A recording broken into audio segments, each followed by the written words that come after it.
Assalamualaikum warahmatullahi wabarakatuh. Oke pemirsa, untuk sore ini kita nangani kulkas yang ketusuk yang tadi saya temukan bocor ada 4 titik bolong, dan sekarang sudah selesai, dan saya akan review apabila kita menemukan kulkas yang kemasukan air, seperti apa cara penanganannya. Kita akan review bocornya dulu ya guys ya. Oke, di sini tadi bocornya, di sini ada 2 titik bocor bekas pisau, dan di sini keropos bocor di sini. Jadi ada 3 titik di bagian atas, dan di bagian bawah ada 1 titik di sini. Sudah kita tambal menggunakan lem hijau.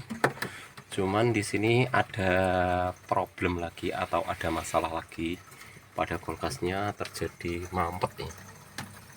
Apabila kita menemukan kulkas mampet itu, apabila bekas ketusuk di bagian bawah di sini, itu biasanya pada umumnya yaitu kemasukan air ya. Jadi kita langsung tebak aja kulkas ini kemasukan air. Jadi apabila kemasukan air di dalam ini tidak dibersihkan, maka dia akan menggumpal di bagian dalam di sini. Jadi alangkah baiknya kita bersihkan dulu di evaporator, kita keluarkan airnya dengan cara kita panasi di bagian evaporator. Kita keluarkan semuanya airnya. Apabila sudah tidak keluar air, maka selanjutnya kita lakukan pengisian freonnya. Apabila sudah kita lakukan pengisian freon masih mampet, jadi ada solusi lagi dari belakang, sering saya buatkan videonya. Jadi buat pemirsa semuanya yang masih pemula, yang baru mampir di channel Warung Samarinda, biar pada tahu ya, tentunya yang baru-baru mampir. Biasanya yang baru mampir itu tidak mungkin bisa mencari video-video saya yang lama, jadi kita buatkan video terbaru lagi. Jadi langkah pertama untuk nanganinya, jadi kita pasangkan pentil dulu ya. Dan ini karena ini sudah selesai, ini tadi kita pasangkan pentil di sini untuk mengeluarkan air, dan untuk video cara mengeluarkan air sudah ada di video-video saya yang lama ya, video saya yang lama. Jadi setelah selesai kita keluarkan airnya, sudah berapa ini tadi, sudah banyak yang keluar airnya. Apabila kalau kita tunggu-tunggu kan lama ya, kita nungguin keluar airnya, ini bisa memakan waktu 1 hari full hingga 2 hari baru selesai kalau kita nangani kulkas yang kemasukan air seperti ini. Jadi langkah baiknya kita pasangkan filter tambahan di sini.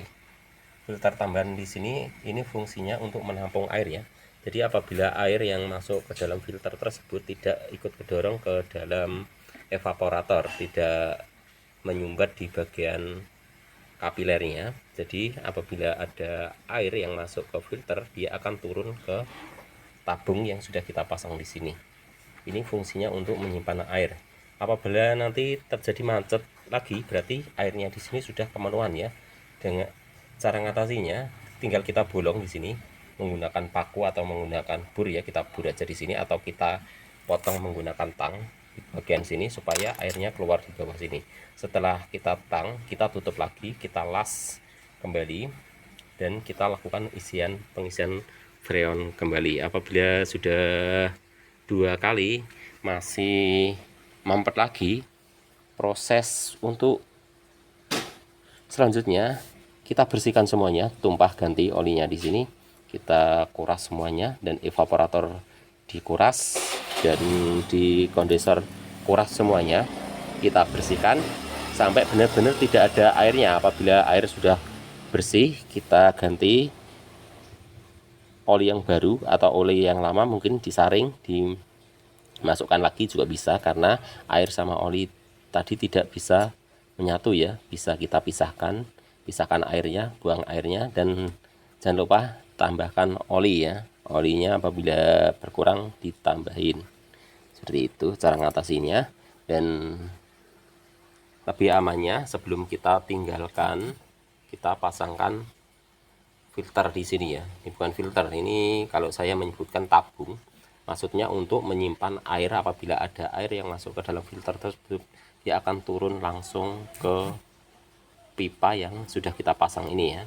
Pipa ini fungsinya tabung untuk menyimpan air.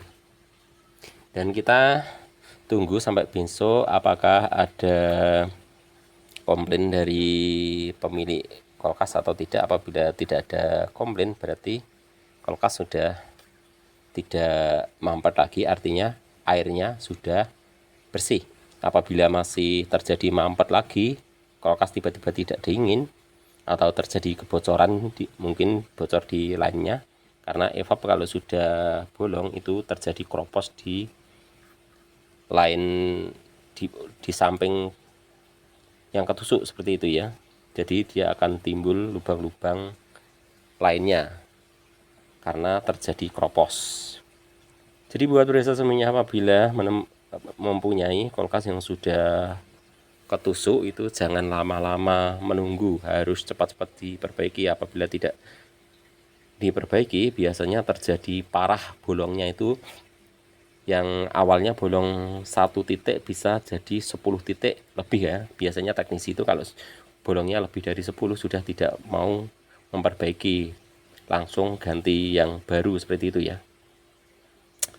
Oke, hanya sedikit saja review yang kita sampaikan, mungkin termasuk tutorial. Seperti ini cara nangani kulkas yang kemasukan air ya. Kita tambahkan tabung di belakang, di bawah filter. Dan filternya untuk kapilernya kita taruh di atas ini supaya apabila ada air tidak langsung masuk ke filter, supaya air masuk ke dalam tabung yang sudah saya sediakan.